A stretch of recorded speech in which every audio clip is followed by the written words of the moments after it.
Some designs, they're just so good, so incredibly reliable that they just refuse to fade away. Today, we're digging into the story of one of the great survivors of the aviation world, the Boeing 767. And trust me, it's a wild story of engineering, big money economics, and a crucial political lifeline that's keeping this classic jet in the sky. Let's get right into it. So here's the big question, the mystery at the heart of all this. The 767 first took to the skies back in 1981. That's when the Sony Walkman was the coolest new gadget. Most planes from that era, they're sitting in museums. And yet brand new Boeing 767s are rolling off the assembly line as we speak. So how is that even possible? And maybe more importantly, why? For more than 40 years, this plane has been a constant presence in our skies. Now, you don't really see them flying passengers much anymore, that's true, but its second life as a cargo freighter and a military aircraft, well, that is a whole other story.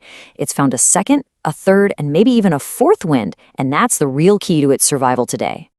Okay, so the biggest reason the 767 is still being built boils down to a legislative battle in Washington. There's a deadline coming in 2028 that's supposed to stop the production of older, less efficient plane designs. But the 767 just got a special pass, an exemption. So who on earth needs this 40-year-old plane so badly that they can actually get Congress to bend the rules? This is where it all gets connected. On one hand, you've got these shipping giants like FedEx and UPS. This plane is the workhorse of their fleet. But the real driver here is the U.S. Air Force. See, their new KC-46 refueling tanker, it's built on the exact same production line as the 767 freighter. If that freighter line shuts down, the cost to build each tanker goes through the roof. So for Boeing and the Pentagon, keeping the commercial line open is absolutely critical. And we are not talking about a small number of planes here. Just look at UPS. They were the very first customer for the freighter version way back in 1995. Today, they have a massive fleet of 88 of them, and they've got 19 more on the way. That is a huge vote of confidence. It just goes to show you how vital this aircraft is to keeping global commerce moving. Yeah, and this quote from Clarence O'Vore just nails it. The exemption isn't really about selling a few more cargo planes. It's a strategic move. It keeps that shared production line humming along efficiently, which saves both the Department of Defense and Boeing a ton of money. It's basically a financial bridge to keep a vital military program from becoming way too expensive. But look, none of this matters. The exemption, the orders, none of it, if the plane itself can't last. A rule change from Congress is pretty useless if the airframe isn't safe. And that brings us to the really incredible science of aging aircraft, and how we figured out how to keep these planes flying safely for decades longer than anyone ever thought possible. The secret sauce, the core concept that makes this all work, is called damage tolerance. It's a total shift in how engineers think. The old way was trying to build something that would never, ever crack, which we now know is impossible. The modern idea is to design a structure where you assume damage will happen and you make absolutely sure you'll find it during a regular checkup long before it could ever become a real danger. It's the bedrock of modern aviation safety. And this philosophy has just gotten better and better over time. Boeing was a pioneer back in the 70s and 80s, but the official regulations have gotten way stricter. A huge moment was in 2007, when the FAA started requiring that every single repair be evaluated for damage tolerance. And today, we even have something called a limit of validity, or LOV, which is basically a final, non-negotiable expiration date for an airframe. It's a science that's always improving. Now, keeping old planes in the air isn't just about the metal. There's another huge piece to this puzzle, a human piece. And you can pretty much sum it up with this one number, 50%. What on earth could that mean? Well, it means that Boeing is projecting that about half of its most experienced engineers and mechanics, we're talking the people with decades of specialized hands-on knowledge, could retire in the next 5 years. This is the human connection, and honestly, it's a massive challenge for the whole industry. So that raises a really critical question.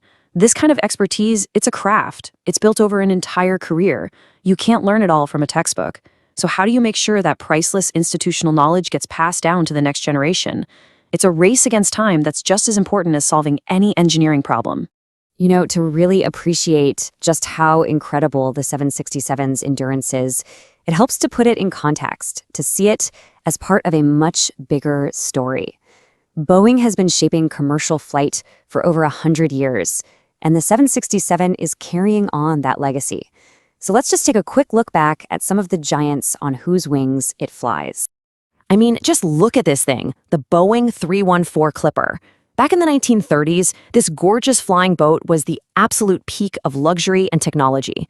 It's what allowed Pan Am to conquer the oceans and make true intercontinental air travel a real thing for the very first time.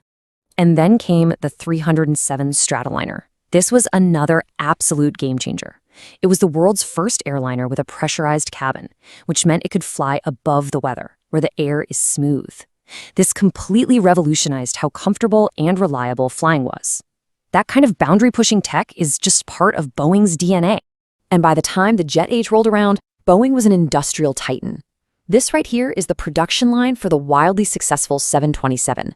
That kind of manufacturing power and market dominance is what allowed them to create a whole family of iconic jets, like the 737, the 747, and of course, our hero, the 767. Okay, so that brings us right back to today. The strange survival of the 767 really forces this fascinating conversation about the future. What happens when a proven, reliable, old-school product goes head-to-head with the promise of brand new innovation?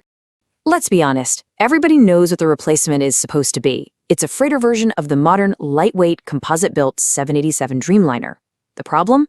Well, designing and building a totally new freighter is a huge, incredibly expensive project. A 787 freighter is, best case scenario, 8 to 10 years away. But the shipping companies need new planes now. So you can see the dilemma pretty clearly. On one side, you've got the 767, proven, reliable, a production line that's already running, and a cheaper price tag. On the other side, you have the future 787, modern materials, way more fuel efficient, but it's expensive to develop and it's still years down the road. This extension for the 767 is basically just buying time. It's a bridge from the proven present to the efficient future. And here's Boeing's official take, which is, well, pretty much what you'd expect. It's a very carefully worded statement. They're positioning the 767 as the best option available right now, while also making it super clear that yes, the 787 is the long-term plan. They're defending the old while pointing to the new. So in the end, when you step back and look at the whole picture, the survival of the Boeing 767, it is so much more than just a story about an old airplane. It is this incredibly complex dance between global commerce, military strategy, the hard realities of engineering, and of course, the political power to keep it all going. And that kind of leaves us with one last big question to chew on. We live in an age that's just obsessed with the next new thing. New materials, AI, constant disruption. But the story of the 767 makes you ask, in a world that absolutely depends on reliability, what's the true value of something that's old, maybe a bit outdated, but is just proven to work? It's definitely something to think about.